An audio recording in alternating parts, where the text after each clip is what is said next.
Your Sunday feast of cricket awaits. Yes, we had plenty of talking points yesterday, some of which are going to spill on to today for obvious reasons. But the important issue at hand is two games, two very competitive games that are going to be played. And let's first tell you what lies ahead. The imminent fixture is, of course, the two teams up north clustered together, maybe 40 minutes away from each other by flight, Delhi and Lucknow. They're the two teams who are going to take each other on in the afternoon game. And then it's going to be the MS Dhoni-led Chennai. Yeah, they're the team who are going to be taking the field in the evening.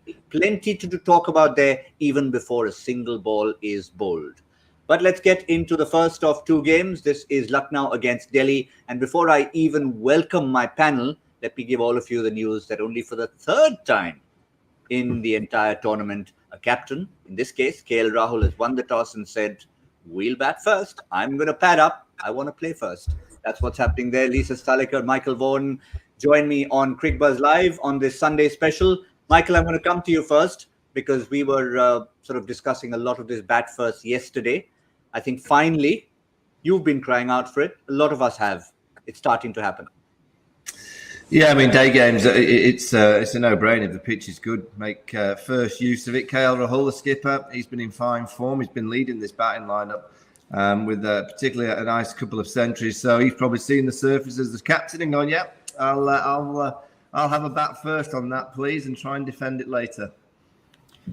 Yeah, Lisa, I mean, it's even though this is a day game we're talking about, even in day games for the first 20, 30 games of the tournament, people were loath to try and do that despite results going the way of the team batting first. Now I think they're starting to realize that it's not only about surfaces, is it?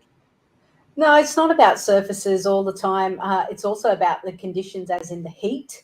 So I don't know what the temperature is. I mean, yesterday was like 40 degrees, and then you add another 10 or 15 degrees when you're out there and the reflection off the surface of the turf onto your face. So why not protect majority of your team? Make the opposition run around and chase the leather a little bit and then put them in, and hopefully that's how you're going to jag a win. Yeah, trust me, it is getting warmer. For those not familiar with the geography of that part of the country, until the monsoons hit, which is probably the first week of June, it starts getting progressively warmer. And of course, it's humid in the western part of the country, so it's not ideal. But in terms of these two teams, whether they face 50 degrees in their face or not, the heat will be on when it comes to the points, which we'll show you in a minute. First, the 11.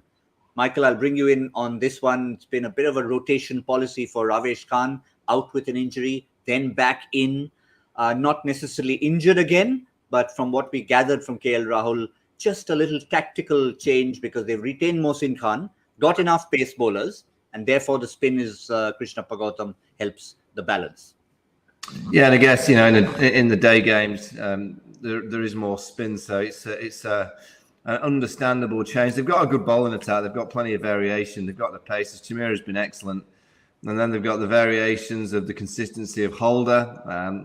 Bisnoy, you've got Mohsin Khan. Obviously, Stoinis can offer you something as well. So they look on paper always a well-balanced side. They play some good cricket throughout this year's IPL. I still don't think they've played their peak. I still think there's a little bit left in the tank. They have. I mean, it's hard to put a pure performance together in T20 cricket, but I would say when they've played well, it's been about an 80% performance, 75%. I still think, and this is the kind of promise for Lucknow, is that I still think there's more to come. You know, Stoinis hasn't fired, and there's one or two others that really haven't played as well as they can with the bat.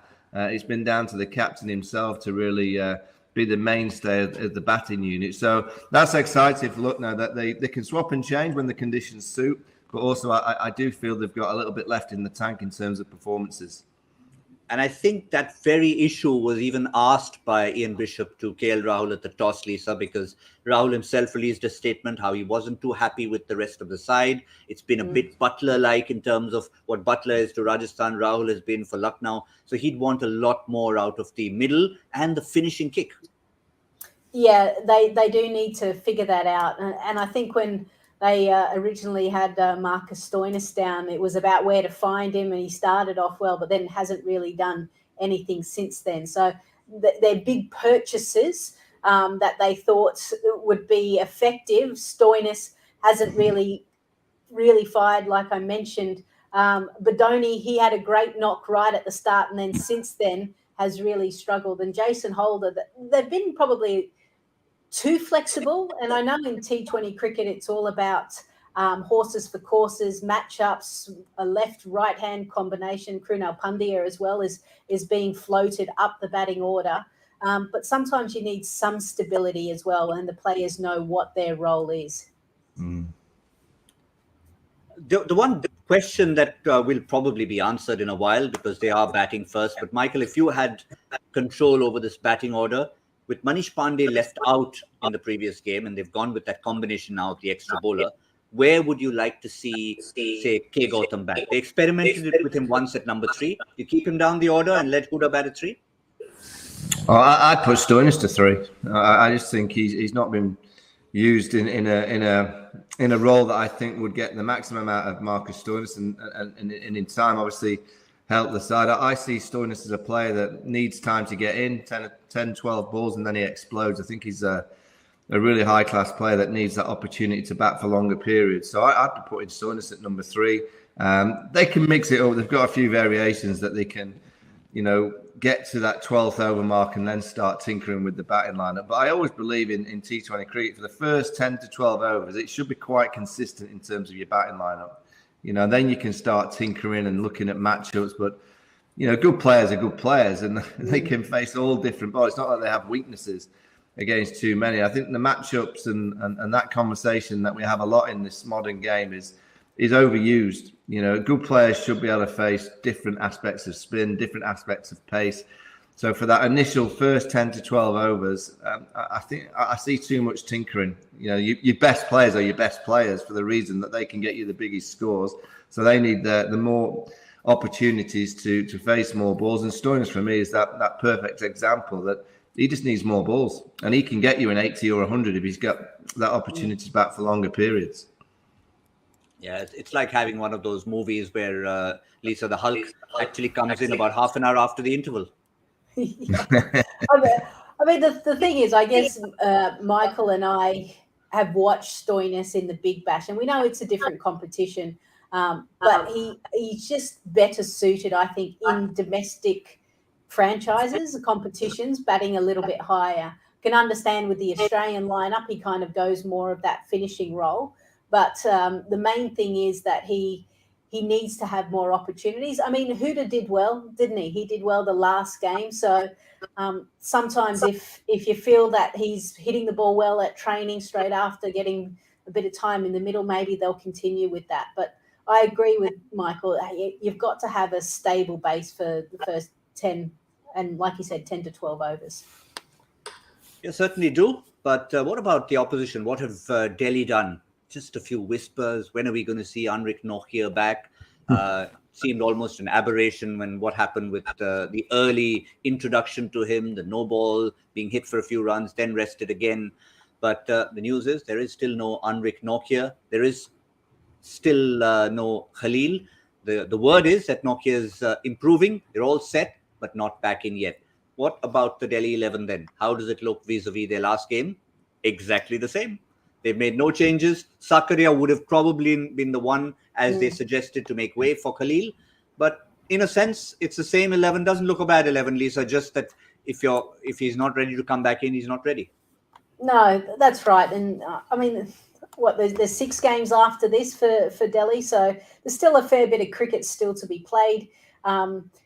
They'd be hoping and doing as much as they can behind the scenes to get him up and ready, and he may be perfectly timed to come in when you get into the finals, and what an added boost would be for that. But from a bowling perspective, the fact is that they've got guys that have almost replaced him.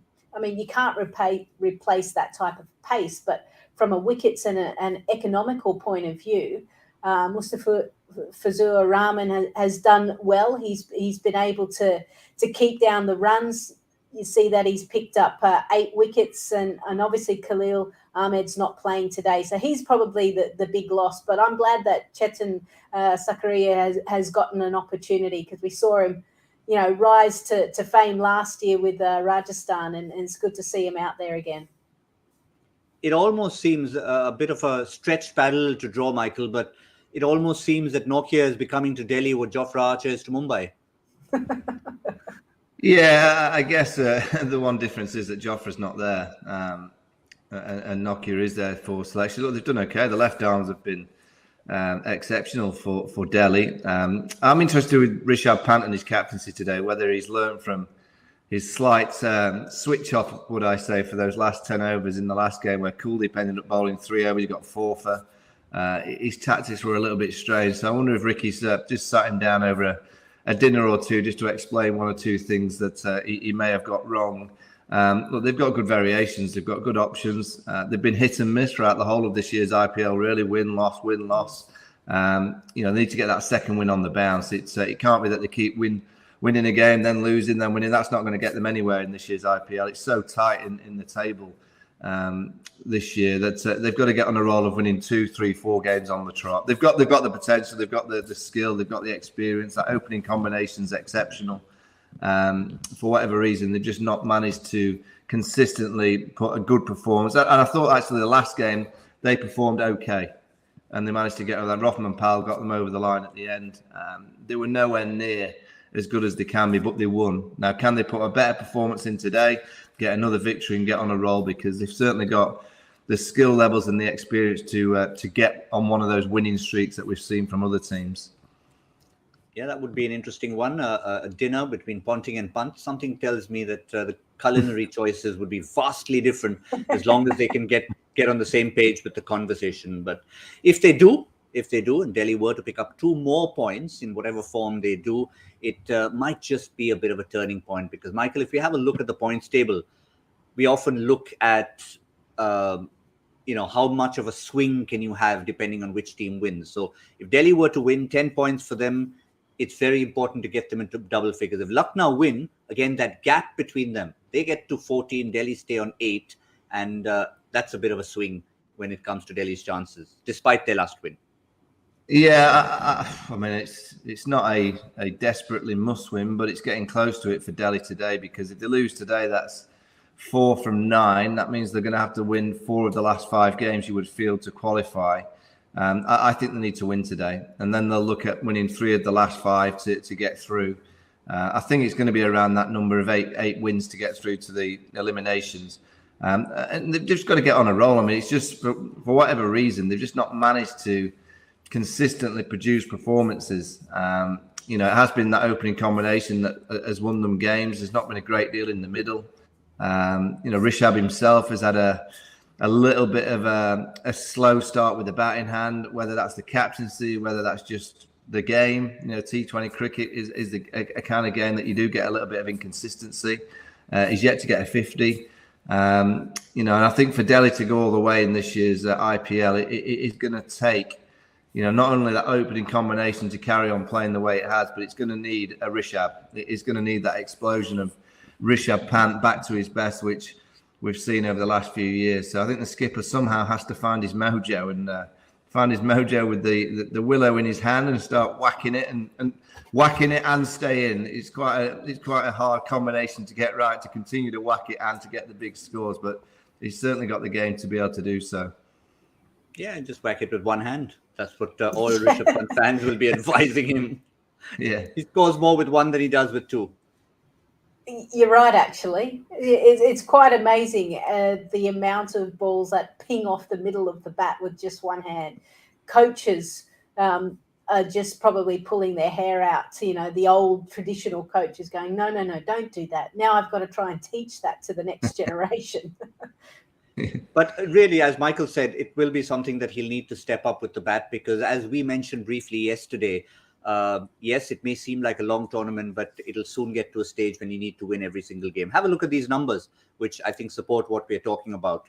It's not the kind that you'd want from a captain and an explosive batsman, Lisa. Yeah, I think take the captaincy away. If you look at across the IPL, Kane Williamson hasn't scored as many runs as he would have liked. Rohit Sharma. So there are other captains that are struggling, but I think the problem is that Rishabh Pant has set a precedent, hasn't he? He's shown us what he can do when he's out there, how free he can play, how reckless at times, but effective. And unfortunately, sometimes leadership, you think you might have to change your game. You try and bat for the rest of the team, not just focus on your own individual performance and what you do best. So it will take him some time. Obviously, things went well last year for him when he took over the captaincy. But, this is a different kettle of fish, a full season, and it's taking its toll a little bit. So he probably just needs to the reset button and away he goes. But Michael, the relationship you talked about already, Ponting and Pant, over that food conversation, over that dinner, yes, tactics is one thing, but do you talk to someone or does Ponting talk to someone like Pant about his batting? Does he even advise him or say, listen, express yourself? Yeah, I mean, the advice I'd give Rishabh is playing safe. I don't think wins you T20 competitions. I don't think you'll get close to winning unless you take risks. You look at the way Virat's played, he got a half century yesterday, but Virat's nowhere near taking the risks that he used to because he's just trying to get in and just trying to get a score to give himself a feel-good factor, understandably, because he's not got the runs. Whereas Rishabh is a player that I just think he has to take risks. He's that kind of fearful opponent that, KL Rahul will have had a sleepless night knowing that if Rishabh comes and plays, he can win a game on his own. And I think a lot of the opposing sides this year would have been quite happy to see the way that Rishabh's been batting. It hasn't been a Rishabh Pant that's gone out there. I'm used to Rishabh strolling out there in Test cricket and dancing down the wicket and whacking one over the top. I'm used to Rishabh Pant facing Jimmy Anderson with a second new ball and reverse lapping it over the slips.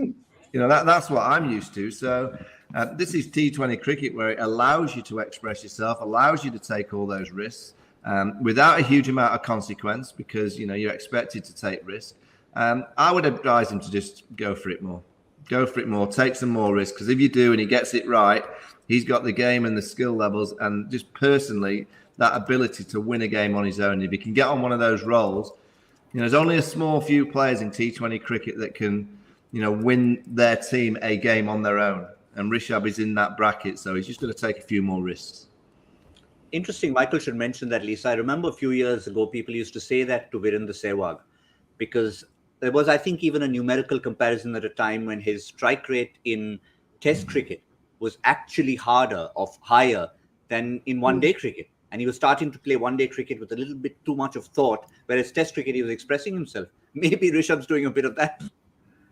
Yeah, I think also field placements and things like that have a big play in it. You don't normally have too many fielders out on the boundary in Test cricket, so you've got a bit more license. And if you clear the inner circle, you absolutely get value. So I guess you can't kind of look at strike rates comparing the formats, but the intent and it's sort of word that we tend to use a lot. How do you kind of describe it? What's the difference? Is he willing to move around the crease? Is he willing to play those risky shots that we have seen him in Test cricket? But can he kind of find the gap that's available in T20? And I don't know if he's looking for that at the moment. He's just looking to try and get himself in or try to hit the ball too hard. Whereas if he's got a bit more of a narrow focus on if the ball is in this area, I've got 3 or 4 spots that I can target.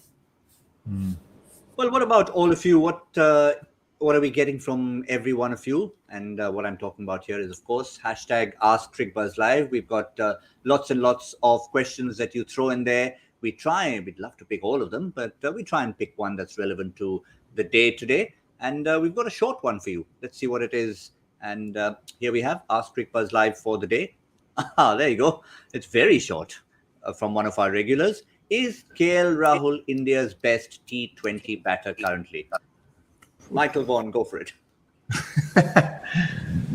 I guess on current form, he possibly is, but I'm not going to go too far away from Virat Kohli. I'm not going to just bin Virat just yet. I think if Virat gets it going, he's and Rohit Sharma. I still feel that those two are the two that most international sides around the world will be hoping they continue in the form that they've had in this year's IPL, rather than leave it for the T20 World Cup in Australia in a few months' time. I still feel all the international sides had still put Rohit and Virat and Rishabh at the top of that list. But KL, across the board, I've said it for many, many years, he's a joy to watch. He's a pure player, and he's the style of player that I think all young kids that are playing the game should try and copy. It's just pure play, good technique. He actually uses his top hand in T20 cricket, which is very rare. Most of it's shoveling from the bottom side, the bottom hand. I love watching KL Rahul, but I'm still not so sure that he's the best at the minute. Yeah, we tend to like lists in India, don't we? We want to get who's the best, who's number 2, who's at number 3, is so and so in a particular team. But having said that, we're trying to answer our good friend Austin Powers. Yeah, I think if you were just to isolate it to IPL cricket and this season, then you'd have to say KL Rahul is the best Indian batter, simply because of the numbers that he's been able to churn out.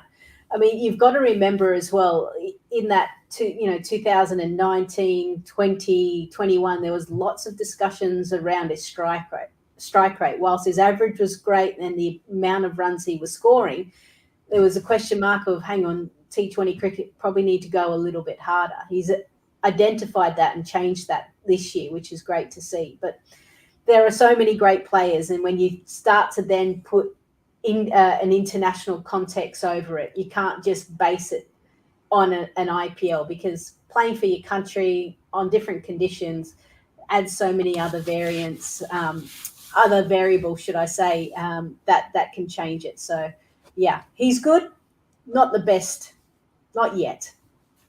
Okay, let's just rephrase it for the moment to round off this discussion. Australia T20 World Cup, Michael Vaughan, does he open the batting for India? Well, Rohit's going in, so Rohit needs a partner. I guess so. I mean, I always think that Virat should open the batting in T20 cricket. I think he's got the perfect game to do so. You're giving him as many balls as possible. But if you ask me now what they like, it probably would be Rohit, KL and Virat at number 3. So, yes, he will be open at the minute. But things change. We're a long way off.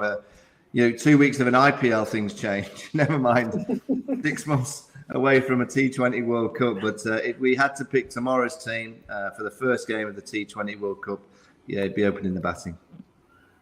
Fair point. Lisa, your neck of the woods, KL Rahul opening? Yeah, I think so. Just based on how he's been able to play pace bowlers on Australian pitches as well. So I think at the moment he gets the nod, but that's if they're playing tomorrow. Fair point. We love to put a rider on it, and that makes so much sense. Because as Michael said, forget Australia. Things can change in a couple of weeks, right here, right now. Mumbai had 2 points. We didn't know where that was coming from a few days ago. But we're not going there. Let's talk about the other team who also struggled at the start of the tournament. One of the things we said about it, Mumbai may have had bowling woes, but Chennai definitely had a leadership issue. At the very start, it was, wow, we've got a new captain in Ravindra Jadeja, and how's things going to work? He's captain for a while. Michael, the big news we got while we were on the show, it threw us off completely. I'm not sure what your first reaction was hearing MS Dhoni takes it right back. I wasn't surprised. I look at the decision that Chennai made to give Jadeja the captaincy this year with MS still in the team. I think it's such a hard job to take on when you've had this legendary skipper, wicketkeeper, player that's been leading the Chennai side from day one. And then all of a sudden you're leading the side with him still in it. And you've never really done much captaincy. You've not had a huge amount of captaincy experience. If you just had Faf du Plessis to do that, and he's had experience of captaining, and I think it'd have been absolutely fine. But for someone like Jadeja to take it on with not a great deal of captaincy experience, you can understand why his performance levels have not quite been as high as he is. Doesn't surprise me with Ravi as well to kind of admit and go, I'm sorry, but it's just too much for me. Let me just go back to being the player, and MS, please, you carry on for the rest of the season. I think it's sensible. It was a hard job to take on. It really is a hard. I kind of when Sir Alex Ferguson left Manchester United, it's kind of similar, but you'd go into manage Manchester United, but Sir Alex Ferguson's still in the dressing room, like watching you. He's still a part of the team, but you've got to now manage Sir Alex Ferguson. That's pretty much what Ravi Jadeja has been having to try and do, is manage the legendary MS Dhoni, who's still in the dressing room, still playing. I thought it was always going to be very difficult for him. I think, to me, it's unnerving enough just for Ralph Rangnick to look up in the stands and see Sir Alex, who still continues to be a fan, sitting there very prominently, keeping an eye on things. So, yeah, well, MS isn't going too far. I have a suspicion, Lisa, that as and when MSD does decide to hang up the boots, he isn't going to be too far away from the franchise. No, you feel like he's got a job for life there. He'll be the mentor, wicket-keeping specialist. I don't know if he has any aspirations to be a coach, but no doubt what he can pass on to the players. I mean, we get to hear bits and pieces from behind the stump mic and behind the batter and asking spinners to flight it or dart it or what line to bowl. So, the information that he can pass on will be absolutely valuable. And Chennai is smart enough, no doubt, to probably have him on his book, on their books for a very long time. Mm. So, Michael, with the addition of Ravindra Jadeja, the fearless cricketer, and the tactician actually having the reins, you think Chennai's luck can change now? Maybe a little too late for qualifying, but still, they've got still a tournament to finish. Yeah, I guess so. I mean, they may improve slightly. I don't think they've got the best team this year in terms of personnel. You could have argued that the best thing for Chennai would have been to throw someone else the captaincy, so that next person gets a few games experience, because you can't imagine MS is going to do it next year. So I just wonder whether it would have been worth them giving it to someone else to give that person a bit more captaincy experience. So for next year, when you start looking at a captain, you've had Jadeja that's had a go and whoever else. And then you can make your decision based on two people having a bit of experience. But MS Dhoni is a freak. He's an incredible person, incredible character. And he's bound to get 10 or 15% more out of that side. It's just inevitable that he'll be able to produce a little bit more magic, because he's just got all the experience, all the know-how. And the opponents will know that the guider from behind the stumps is back. He's just got that knack of knowing how to win moments in the game, and that's probably one of the disappointments for Chennai this year. They've lost some quite key moments that over the past few years they wouldn't have lost. Those 1 or 2 over moments that you just know you have to win. I don't think they'll be losing those from here on in. And there's a thought from left field from Michael Vaughan. If not MSD, who else? But I guess the problem was that it didn't have too many to choose from, and that's why Faf du Plessis was a great suggestion. Hang on to him, retain him, make him captain, but that's all gone. Hasn't happened. Faf is somewhere else. What about our joy factor question for the day? We've had already the match start with a very fortuitous French cut for Quinton de Kock, so that maybe will influence the thought processes of our panel for the numbers. But these three cricketers all share the same birthday. Joy's in form here. 2 of them represented India. Currently, one is a player while the other is a support staff at the same franchise. The third player is regarded as one of the best first-class cricketers to have never played for India. Name all 3 cricketers. I'm having a suspicion in which direction I'm going, but I'm not giving any hints away. Birth dates. If you love birth dates, here's your chance to get into that bit of trivia. Hashtag Cricbuzz Live. Get back to us. Hashtag Cricbuzz Plus is where you need to be if you want to leave us, which you have to when we're done with the show, and join the party. Yeah, Joy and company are having a blast. They're going to be watching along throughout the day. It's Super Sunday. Go and join Match Party on Cricbuzz Plus. Just enough time here. Michael, Lisa, who's going to throw down the gauntlet for a number for Lucknow batting first? 172. 170. Let me just ask my friends. Oh, there you go. Yeah. This is not fair. He's got the committee there. I'm going 160. They've gone 160. They've gone bog standard 160. Oh, the committee says less. The committee says less. Now I just have this feeling up. It's Yeah, hot. nice. I saw Rishabh Pant's face. He was already red in the face. It's going to be 190. It's going to be 190. Wow. Oh, Jeez, Gautam. it's warm out there. It's warm out there. I can feel for those players out there. Wow. But we're in cooler conditions, and that's what we have for our predictions there. All the way from 160 to 190, which means we can go from 155 to 195 in terms of a little leeway. Just a reminder, Lucknow, third team only, win the toss, bat first, and they are out there doing exactly that. Quinton de Kock, KL Rahul out there, and on our panel, Lisa, Michael, thank you very much. We'll see all of you soon. For everyone, reminder, Cricbuzz Combox comes to you in the 10th of August.